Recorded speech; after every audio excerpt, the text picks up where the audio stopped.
first question is that what is your name and what's your relation to Bitcoin? Yeah, so I'm Tony Gallippi. I'm the co-founder of Bitpay, and we are a Bitcoin payment processor. So for businesses that want to accept Bitcoin, we have a whole set of tools for them to be able to do so. Whether they're e-commerce or online or they send out bills over email, we've got tools for all types of businesses to accept Bitcoin. All right.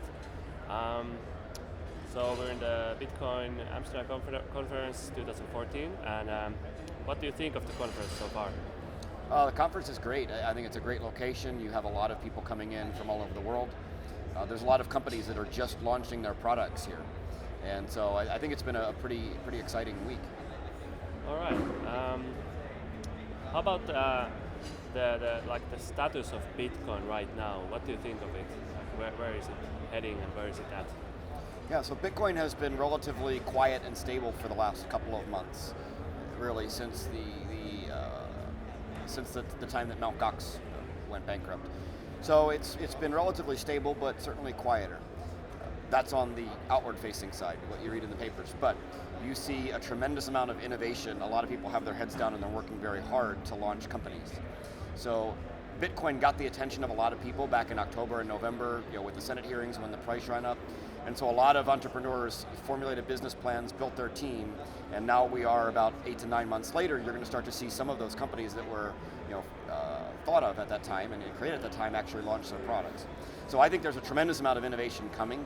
I think we'll probably have another big press cycle, and I think this one is going to be driven by more merchant adoption this year.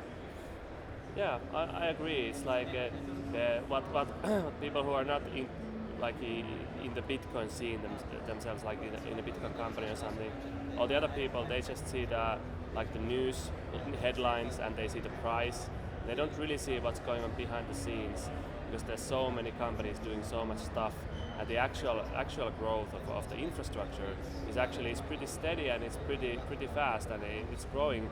But then all the other stuff there's fluctuation and everything. So we had a lot of discussions before about in the interviews about the situation of what kind of Bitcoin companies and users you have, because you have the early ones that started 3 years ago approximately, 2 years ago, and then you have the new wave of companies and new kind of investors and users and everything, and so it's a totally different community now. So what do you think of that dynamic that you have, the different kind of groups in the Bitcoin? Sure, the companies that are starting today are learning from the mistakes of the previous companies. So all the exchanges today are working really hard not to make the same mistakes that Mt. Gox made.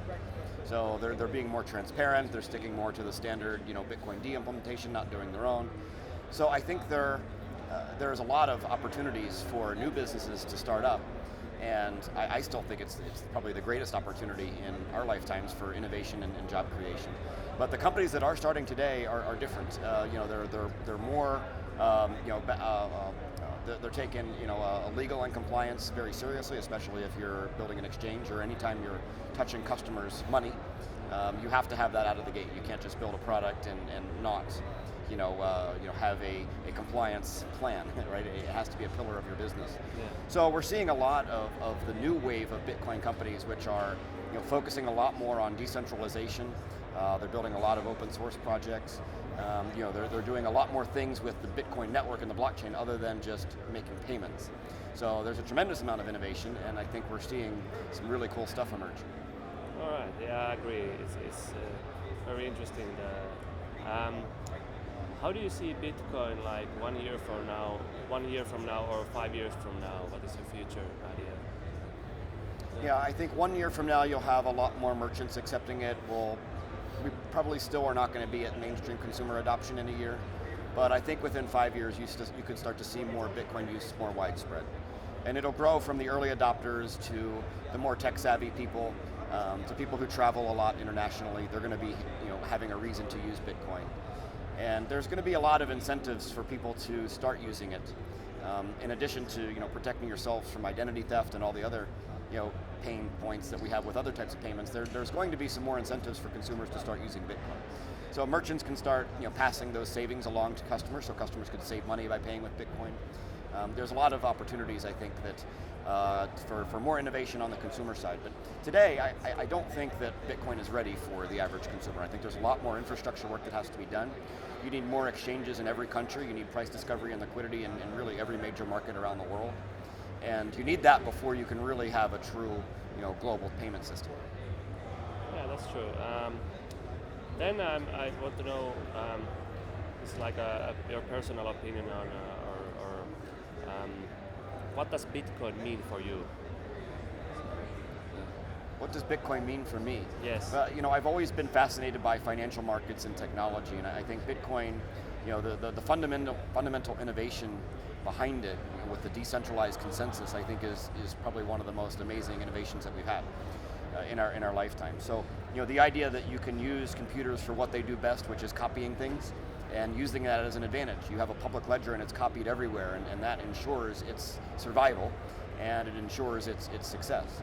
So I think you're going to start to see many other industries become decentralized, and you'll see a lot of distributed consensus not only in finance but in many other industries, whether it's property rights or contracts or all other things that currently you have a centralized intermediary that has to manage, and that has risk and costs associated with it. So I think the advantage of Bitcoin and what it's going to do for the world, I think is amazing. When you look at emerging markets, they don't have access to modern banking services, and now if they have a smartphone, they can have a bank in their pocket, and they can instantly transact with everybody around the world. And I think it's extremely powerful. Yeah, couldn't say it better myself. I agree. I think that's pretty much it. Thanks a lot for the interview. Yeah, great. Thanks, Henry. Good to see you.